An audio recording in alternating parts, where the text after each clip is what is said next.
সকালে ঘুম থেকে উঠে কাজকর্ম সব সেরে এদিকে পুজোটা দিয়ে নিলাম। তারপর চলে যাব জমি বাড়িতে। অনেক দিন ধরে জমি বাড়িতে যাওয়া হয় না, তো দেখা যায় কী কী আমার জমিতে হয়েছে। তো দেখতে পাচ্ছি যে ওর যে ভেন্ডি লাগিয়েছিল তো অনেকটা বড় হয়েছে, দেখে খুব ভালো লাগলো। তো ভেন্ডি তুলছিলাম, তার সাথে গিমা শাক তুললাম। আগে গিমা শাক তেমন ভালো লাগতো না, কিন্তু এখন খুব ভালো লাগে আমার তিতা জিনিসটা খেতে গরম ভাতের সাথে।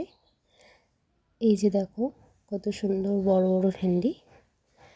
তার সাথে লাগিয়েছি টমেটো, ওই লাগিয়েছে। তো টমেটোগুলো দেখছি অনেক লাল হয়ে গেছে, তো সেগুলোও তুলছি।